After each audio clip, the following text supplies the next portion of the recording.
Desde los tiempos antiguos, la humanidad ha sido fascinada por la oscuridad que reside en las mentes más perturbadas. En este video, te llevaré a través de una serie de historias inquietantes sobre asesinos en serie capturados en pleno acto gracias a la tecnología moderna. Desde la aparente normalidad de sus vidas cotidianas hasta los momentos más escalofriantes que cambiaron para siempre la vida de sus víctimas, descubrirás cómo estos individuos fueron finalmente desenmascarados. Número 1. Terror en la noche. Richard Ramírez, mejor conocido como el acechador nocturno, dejó una cicatriz indeleble en la historia criminal de los Estados Unidos durante los años 80. Nacido el 29 de febrero de 1960 en El Paso, Texas, Ramírez creció rodeado de violencia y caos, factores que moldearon su descenso hacia la oscuridad. Hijo de inmigrantes mexicanos, su infancia estuvo marcada por un hogar lleno de abuso físico, especialmente a manos de su padre, cuya ira descontrolada desataba el miedo en la familia. Pero fue su primo, un veterano de la guerra de Vietnam, quien tuvo la influencia más decisiva sobre Ramírez, exponiéndolo a historias y fotografías gráficas de atrocidades cometidas durante la guerra. Este contacto temprano con la violencia extrema distorsionó su percepción del mundo, preparándolo para una vida de crimen y maldad. A lo largo de 1985, California vivió bajo la sombra del miedo mientras Ramírez llevaba a cabo una serie de crímenes brutales que desafiaban cualquier comprensión lógica. Su modus operandi era escalofriante. Irrumpía en los hogares de sus víctimas en plena noche, aprovechando la oscuridad como su aliada. Sus ataques eran despiadados, violaba, torturaba y asesinaba a sus víctimas de maneras tan horrendas que la policía y el público quedaron conmocionados. Para aumentar el terror, Ramírez dejaba símbolos satánicos en las escenas del crimen, burlándose de las autoridades y jugando con sus temores más profundos. Parecía imparable, siempre un paso por delante de la ley, moviéndose por las sombras como un fantasma. El público y los medios, impotentes ante la ola de terror, comenzaron a llamarlo el intruso del valle, un nombre que reflejaba su habilidad para penetrar en las vidas de sus víctimas sin previo aviso. La presión sobre la policía era inmensa y la desesperación por detenerlo aumentaba con cada nuevo asesinato. Finalmente, en un giro inesperado del destino, una simple huella de una zapatilla avia se convirtió en la clave para su captura. Este pequeño detalle, que había pasado desapercibido, se convirtió en la pieza del rompecabezas que la policía necesitaba para acorralar al acechador nocturno. En agosto de 1985, tras una conferencia de prensa en la que se reveló públicamente la identidad de Ramírez, el cerco se cerró. Pero no fue la policía quien lo atrapó, sino un grupo de ciudadanos valientes que, al reconocerlo mientras intentaba robar un coche, decidieron actuar. Ramírez fue golpeado y retenido por estos civiles hasta que llegó la policía para arrestarlo, poniendo fin a su reinado de terror. A pesar de estar en prisión, el legado de Ramírez siguió siendo una fuente de pesadillas y temores para quienes recordaban sus crímenes. Murió en la prisión estatal de San Quentin en 2013, sin jamás haber mostrado remordimiento por el horror que desató sobre tantas vidas. El acechador nocturno, como fue inmortalizado por los medios, sigue siendo un recordatorio aterrador de cómo el mal puede acechar en las sombras, esperando el momento perfecto para atacar.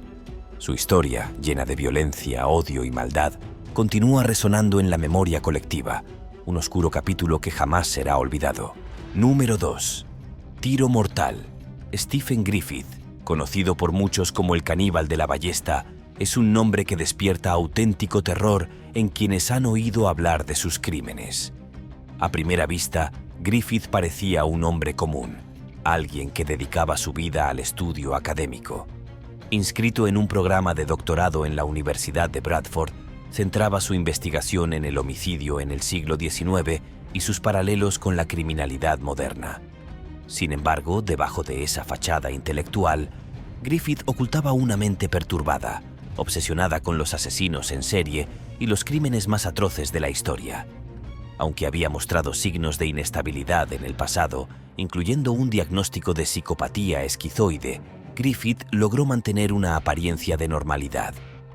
No obstante, aquellos que lo rodeaban no sabían que, mientras estudiaba los asesinatos del pasado, también estaba planeando los suyos.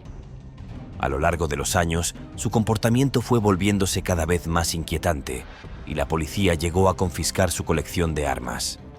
Sin embargo, esto no fue suficiente para detener la escalada de su violencia. Las primeras víctimas de Griffith fueron Susan Rushworth, Shelley Armitage y Suzanne Blamiers, 3 trabajadoras sexuales que tuvieron la desgracia de cruzarse en su camino. Atraídas a su apartamento bajo engaños, estas mujeres fueron sometidas a un destino espeluznante. Griffith confesó más tarde que desmembró sus cuerpos y los desolló utilizando una combinación de herramientas eléctricas, un martillo, cuchillos y, como si fuera sacado de una película de terror, una espada samurái. Pero lo que realmente selló su destino fue el asesinato de Suzanne Blamiers, su última víctima. El acto fue capturado por las cámaras de seguridad del edificio, revelando la fría precisión con la que Griffith operaba. Las imágenes muestran a Blamiers corriendo por el pasillo en un intento desesperado de escapar, solo para ser alcanzada por Griffith, quien le disparó una flecha de ballesta en la cabeza a quemarropa. Este momento, congelado en las cámaras de seguridad, es tan escalofriante que desafía la comprensión humana. Pero lo peor estaba por venir, ya que las mismas cámaras captaron cómo Griffith arrastraba el cuerpo sin vida de Blamiers de vuelta a su apartamento, el escenario de sus horrores. Fue un cuidador del edificio quien, al revisar las imágenes, descubrió el macabro acto que había tenido lugar. La policía fue alertada de inmediato y Griffith fue arrestado poco después. Durante los interrogatorios no mostró ningún remordimiento, identificándose orgullosamente como el caníbal de la ballesta. Las pruebas en su contra eran abrumadoras y Griffith no tuvo más remedio que declararse culpable de los 3 asesinatos. En diciembre de 2010 fue condenado a cadena perpetua sin posibilidad de libertad condicional, asegurando que nunca más volvería a caminar libre. La historia de Stephen Griffith no es solo un relato de asesinato, sino una ventana a una mente que estaba tan obsesionada con el mal que finalmente se convirtió en él. Su caso sigue siendo uno de los más perturbadores de la historia criminal británica y un recordatorio de que, a veces, los monstruos más aterradores no son los que se esconden en la oscuridad, sino los que caminan entre nosotros disfrazados de personas normales. Número 3. La Casa del Horror. El oscuro y perturbador caso de Nathan Maynard Ellis y David Leslie sacudió la tranquila comunidad de West Midlands en el Reino Unido, convirtiendo una apacible localidad en el escenario de una pesadilla viviente. Nathan Maynard Ellis, un hombre de 30 años con una obsesión por las películas de terror y fantasías de asesinatos sexualizados, llevó su mórbida fascinación a la realidad, arrastrando a su pareja, David Leslie, en una espiral de horror inimaginable. Todo comenzó con una noche que parecía ser ordinaria. Julia Rawson, una mujer de 42 años, salió a disfrutar de una velada tranquila, sin saber que ese sería su último acto de libertad. En un pub local, Maynard Ellis se acercó a ella, mostrando un comportamiento amigable y sin ninguna señal de sus intenciones ocultas. Las cámaras de seguridad captaron el momento en que los dos conversaban, una escena que podría haber sido inofensiva si no fuera por la oscuridad que se escondía detrás de los ojos de Maynard Ellis. Después de la conversación en el pub, Maynard Ellis convenció a Rawson para que lo acompañara a su apartamento en Tipton, un lugar que más tarde sería conocido como la Casa de los Horrores. Este apartamento, que compartía con su novio David Leslie, estaba repleto de objetos que revelaban sus inquietantes obsesiones: cuchillos, sierras, hachas y espadas, todos colocados de manera amenazante. Una vez allí, la amabilidad inicial se desvaneció y Rawson fue brutalmente atacada y asesinada de una manera tan salvaje que incluso los detalles más sórdidos parecen sacados de una película de terror, pero lamentablemente, esto era la vida real. La brutalidad del crimen no terminó con el asesinato.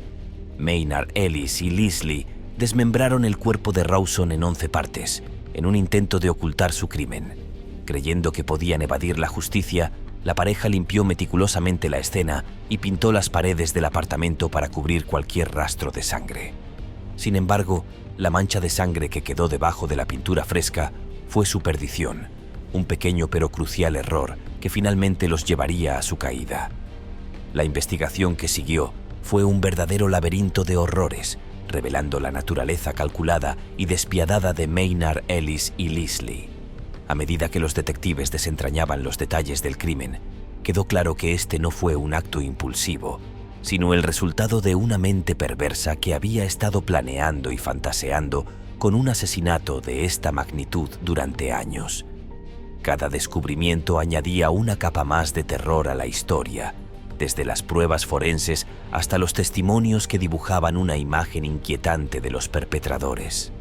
Finalmente, en noviembre de 2019, ambos hombres fueron condenados a cadena perpetua, poniendo fin a una historia que dejó una marca imborrable en la comunidad y en la mente de todos aquellos que siguieron el caso.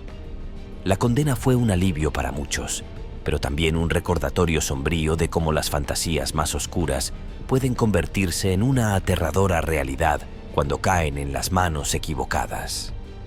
La casa de Tipton, que alguna vez fue un hogar, ahora será recordada como un lugar donde la muerte y el horror encontraron su morada, un escenario macabro que seguirá vivo en las pesadillas de quienes conocieron la historia de Nathan Maynard Ellis y David Leslie. Número 4. Muerte en sudadera. En el apacible vecindario de Seminole Heights, la calma habitual fue brutalmente interrumpida en el otoño de 2017, cuando un asesino comenzó a cazar a sus víctimas al azar, dejando a la comunidad sumida en el miedo y la incertidumbre. La zona, conocida por su tranquilidad, fue sacudida por una serie de asesinatos que parecían no tener sentido ni conexión. Sin embargo, el horror que se desató fue tan real como implacable, y pronto quedó claro que alguien estaba sembrando el caos a plena luz del día, pero de una manera que lo hacía casi invisible. Howell Emanuel Donaldson III. 4 personas inocentes, cada una con sus propias historias, fueron asesinadas a quemarropa sin que hubiese ningún motivo aparente que conectara los crímenes. Lo que hacía a estos asesinatos aún más aterradores era la naturaleza aparentemente aleatoria de los ataques y la capacidad del asesino para desaparecer sin dejar rastro, como si se desvaneciera en el aire. Pero había algo pequeño y en apariencia insignificante, que iba a ser su perdición. Las cámaras de vigilancia, esos ojos siempre vigilantes, captaron a un hombre que aparecía en las inmediaciones de cada asesinato. Lo que llamó la atención fue su sudadera con capucha, un detalle que, aunque parecía trivial, se convirtió en la pieza central del rompecabezas. Cada vez que ocurría un crimen, esa misma sudadera distintiva aparecía en los vídeos, un detalle que no pasó desapercibido para los investigadores. Poco a poco, la red comenzó a cerrarse alrededor de Howell Emanuel Donaldson III, quien, sin saberlo, había dejado una pista crucial en cada una de sus macabras apariciones. El 28 de noviembre de 2017, las autoridades finalmente arrestaron a Donaldson, poniendo fin a su reinado de terror. Fue un golpe maestro de la tecnología y la observación detallada, donde una simple prenda de vestir fue la clave para atrapar a un asesino que había intentado esconderse a plena vista. La sudadera, que se había convertido en su firma involuntaria, lo delató en cada crimen, y fue gracias a ella que las cámaras no solo grabaron su presencia, sino también su culpa. Este caso nos recuerda cómo incluso en la era moderna, donde el anonimato parece más fácil de mantener, los detalles más pequeños pueden convertirse en las piezas que desmoronan toda una fachada. La captura de Howell Emanuel Donaldson III no fue solo un alivio para la aterrorizada comunidad de Seminole Heights, sino también un ejemplo de cómo la combinación de tecnología, atención al detalle y perseverancia puede llevar a la justicia, incluso cuando el mal se oculta en las sombras más cotidianas. En resumen, fue su propia sudadera la que firmó su sentencia, convirtiendo un simple accesorio en la clave para su arresto y finalmente para la restauración de la paz en Seminole Heights. Número 5. Infamia mortal. Luca Magnotta, un nombre que quedó grabado en la historia criminal por su macabro deseo de notoriedad, llevó a cabo uno de los crímenes más perturbadores de la era digital. Todo comenzó con vídeos que parecían salidos de una película de terror, donde Magnota mostraba la tortura y muerte de animales, publicándolos en línea para obtener la atención de un público horrorizado. Sin embargo, estos actos iniciales eran solo un preámbulo de algo mucho más oscuro y siniestro. En mayo de 2012, el mundo se estremeció cuando Magnota llevó su búsqueda de fama a un nuevo nivel, subiendo un vídeo titulado "Un lunático, un picahielos". Este vídeo mostraba el brutal asesinato y desmembramiento de Jun Lin, un estudiante internacional chino que había llegado a Canadá para perseguir sus sueños. Lo que Magnota buscaba, claramente, no era solo matar, sino hacerlo de una manera que le asegurara un lugar en la infamia global.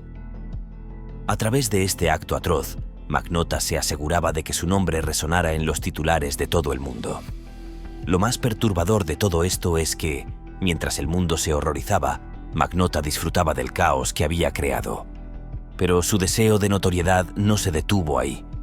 Después del asesinato, Magnota envió partes del cuerpo de su víctima a escuelas y oficinas gubernamentales, asegurándose de que nadie pudiera ignorar su existencia. Este acto de maldad extrema no solo alimentó su ego, sino que también garantizó que la policía lo persiguiera con todas sus fuerzas. Y así comenzó una caza humana internacional.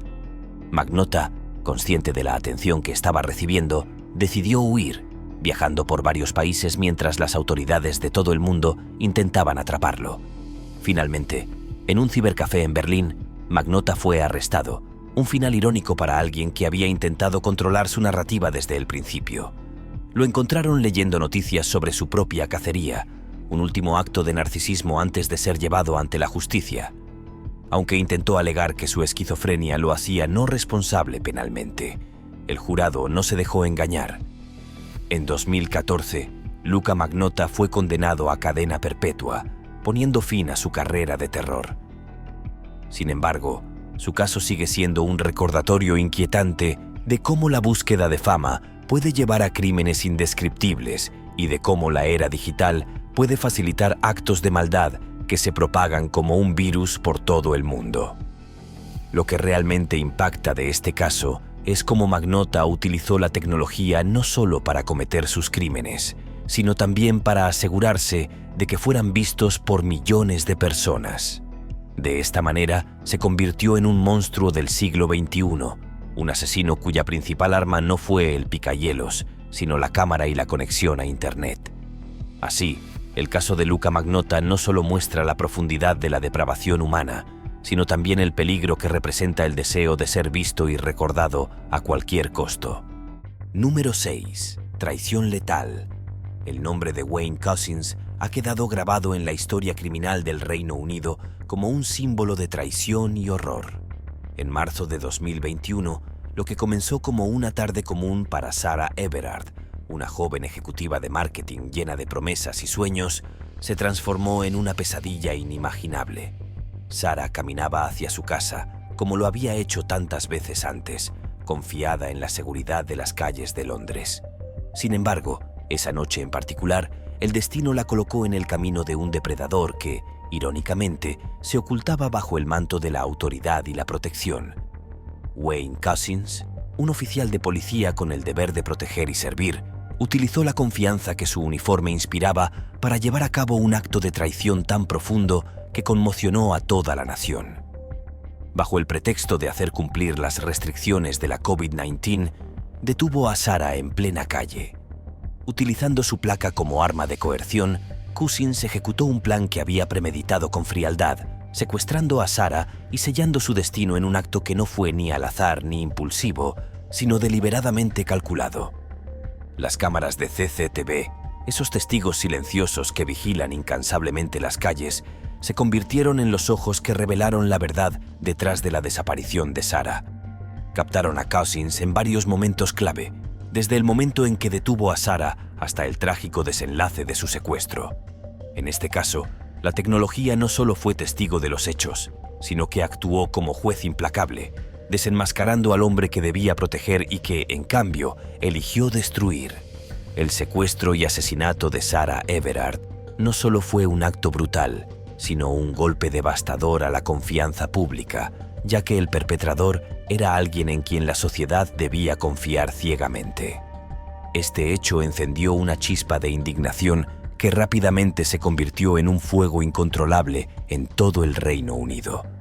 No solo se reveló la corrupción individual de Cousins, sino que se expusieron fallos sistémicos profundos dentro de la fuerza policial británica. La pregunta que resonó en todo el país fue clara: ¿cómo pudo alguien con un historial tan preocupante permanecer en la fuerza y cometer un crimen tan atroz sin ser detectado? El escándalo que siguió a este caso fue un fuerte llamado de atención para todo el sistema policial. Como resultado directo, se llevó a cabo una revisión exhaustiva del proceso de investigación y de cómo se manejan las acusaciones dentro de la policía. El impacto de este caso fue tan profundo que las repercusiones aún se sienten en el Reino Unido, donde la confianza en las fuerzas del orden, ya debilitada, recibió un golpe casi mortal. Wayne Cousins, quien debió haber sido un guardián de la seguridad pública, se convirtió en el destructor de esa misma confianza. Su condena no fue solo una victoria para la justicia, sino también un recordatorio aterrador de que incluso aquellos en posiciones de poder deben ser vigilados con igual rigor.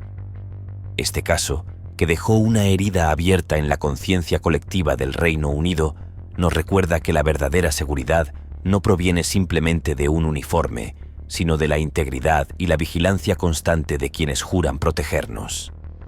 Número 7. Monstruo juvenil.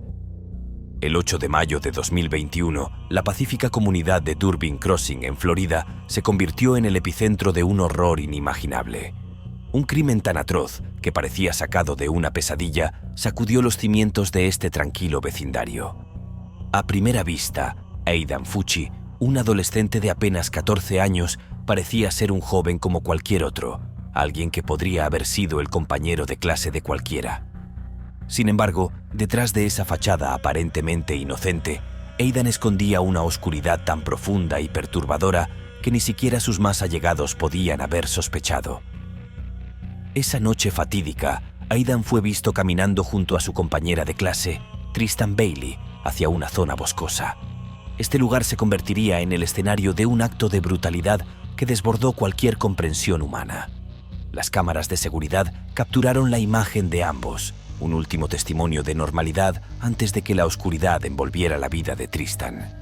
Lo que ocurrió después quedó oculto a la vista del mundo, al menos hasta que fue demasiado tarde. Solo Aidan regresó de ese bosque, y lo hizo con una calma tan inquietante que helaba la sangre. Mientras tanto, el cuerpo de Tristan yacía sin vida entre los árboles, con 114 heridas de arma blanca, en un acto de violencia tan extremo que la comunidad quedó paralizada por el miedo y la incredulidad. El horror de este crimen no solo reside en el acto en sí, sino también en los detalles escalofriantes que la investigación reveló posteriormente. En el teléfono de Aidan, los investigadores encontraron un rastro digital perturbador, mensajes y dibujos que él había compartido con sus amigos, donde describía fantasías violentas y sádicas. Estos mensajes, lejos de ser simples bromas adolescentes, eran una ventana directa a la mente de un joven cuya capacidad para la violencia superaba cualquier comprensión lógica. Las pruebas forenses fueron igualmente concluyentes. La sangre de Tristan, encontrada en la ropa y los zapatos de Aidan, junto con el cuchillo utilizado en el crimen, no dejaron lugar a dudas sobre su culpabilidad. Lo que resulta aún más perturbador es la actitud de Aidan después del crimen. Mientras estaba en la parte trasera de un coche patrulla, tomó su teléfono y publicó en las redes sociales, haciendo un gesto de paz y preguntando de manera burlona: «Hola chicos, ¿alguien ha visto a Tristan últimamente?». Este acto frío y desalmado no solo mostraba la completa falta de remordimiento de Aidan, sino también una desconexión total con la realidad y la gravedad de sus acciones. Era como si no comprendiera o no le importara que acababa de destruir una vida y devastar una comunidad. A medida que el caso avanzaba, quedó claro que Aidan Fucci no era simplemente un adolescente problemático, sino alguien con una mente profundamente perturbada y peligrosa. La violencia que demostró fue tan inimaginable y premeditada que el juicio que siguió fue rápido y contundente. En marzo de 2023, Aidan Fucci fue sentenciado a cadena perpetua, asegurando que nunca más tendría la oportunidad de dañar a nadie. Sin embargo, este caso más allá de la brutalidad del crimen, subraya una verdad inquietante. Incluso los más jóvenes pueden albergar una violencia que desafía toda lógica y compasión. Este caso también es un llamado de atención para estar siempre alertas a las señales de peligro, incluso en aquellos que parecen demasiado jóvenes para ser considerados una amenaza. En la era digital, donde los pensamientos y deseos más oscuros pueden manifestarse en mensajes y publicaciones que a primera vista pueden parecer inofensivos, es crucial que la sociedad esté preparada para reconocer y actuar ante estas señales antes de que se conviertan en acciones. El crimen de Aidan Fucci es un recordatorio escalofriante de cómo la violencia puede enraizarse incluso en las mentes más jóvenes y de cómo, en última instancia, la tecnología que utilizamos a diario puede ser la clave para desentrañar los horrores más profundos que acechan bajo la superficie. Es un recordatorio de que debemos mirar más allá de lo aparente, buscando las señales que podrían salvar vidas antes de que sea demasiado tarde. Por otro lado, Aidan Fucci, un joven de 16 años, se ha convertido en una figura tristemente célebre debido a un crimen atroz que conmocionó a la comunidad de St. John's, Florida, y al país entero. Nacido y criado en un entorno que muchos describirían como normal, Aidan se encontraba en la cúspide de su adolescencia cuando, con solo 14 años, cometió un acto de violencia que lo llevaría a ser condenado a cadena perpetua.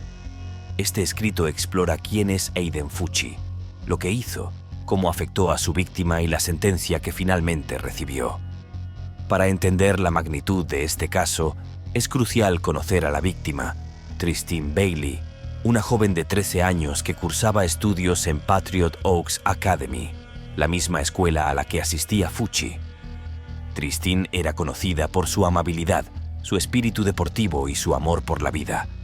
La relación entre Aidan y Tristine parecía ser una de compañeros de escuela, sin indicios de una conexión profunda o motivo claro para la tragedia que se desataría. Sin embargo, el día 9 de mayo de 2021, la vida de Tristine se apagó de manera brutal cuando Aidan la apuñaló más de 100 veces en un bosque cercano a su escuela. El ataque no solo fue brutal en su ejecución, sino que también reflejó un nivel de premeditación que dejó perplejos a los investigadores y al público en general. Desde un principio, el comportamiento de Aidan Fucci mostró señales perturbadoras. Según los testimonios presentados durante el juicio, Fucci había expresado a sus amigos que planeaba matar a alguien, aunque no quedó claro si Tristine Bailey era su objetivo específico desde el comienzo. Estos comentarios, que inicialmente podrían haber sido desestimados como fantasías de un adolescente, tomaron un giro sombrío cuando el cuerpo de Tristine fue descubierto el mismo día de su desaparición. Los forenses revelaron que Tristine había recibido 114 puñaladas, de las cuales 49 eran heridas defensivas, lo que indicaba que la joven luchó con todas sus fuerzas por su vida.